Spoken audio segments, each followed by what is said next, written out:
ഏതൊരു റിലേഷൻഷിപ്പിലാണെങ്കിലും ഏറ്റവും കൂടുതൽ ആളുകൾ ആഗ്രഹിക്കുന്നത് എന്താണെന്ന് അറിയുമോ? സ്വാതന്ത്ര്യമാണ്.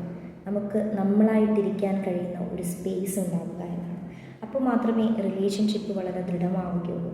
അപ്പോൾ മാത്രമേ ബന്ധങ്ങൾക്കൊരു ഊഷ്മളത ഉണ്ടാവുകയുള്ളൂ.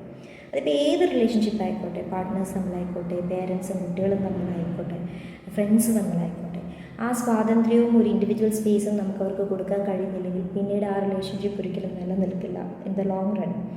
എന്ന് കരുതി ഞാൻ പറഞ്ഞതിൻ്റെ അർത്ഥം എല്ലാവരും ഇപ്പം ഫോർ എക്സാമ്പിൾ ഒരു കുട്ടിയെ വളർത്തിക്കൊണ്ട് വരുമ്പോൾ കയറൂരി അങ്ങ് വിട്ടേക്കണം, എല്ലാ സ്വാതന്ത്ര്യവും കൊടുത്ത് എന്നുള്ളതല്ല. പക്ഷേ അവർ നമ്മളെ അനുസരിക്കുന്നത് നമ്മളോടുള്ള സ്നേഹം കൊണ്ടും ബഹുമാനം കൊണ്ടും ആയിരിക്കണം, അല്ലാതെ പേടിച്ചുകൊണ്ടാവരുത്. കാഞ്ചനക്കൂട്ടിലാണെങ്കിലും ബന്ധനം ബന്ധനം തന്നെ പാരിൽ എന്നാണ് കവി പറയുന്നത്. അപ്പോൾ എല്ലാവർക്കും ഒരു ഇൻഡിവിജ്വൽ സ്പേസ് കൊടുക്കാൻ നമ്മുടെ ജീവിതത്തിൽ നമുക്ക് കഴിയട്ടെ. അതുപോലെ തന്നെ നമ്മുടെ ആ ഇൻഡിവിജ്വൽ സ്പേസ് മറ്റുള്ളവർ ഏറ്റെടുത്ത് അല്ലെങ്കിൽ റെസ്ട്രിക്റ്റ് ചെയ്യാതിരിക്കാൻ ശ്രദ്ധിക്കാനും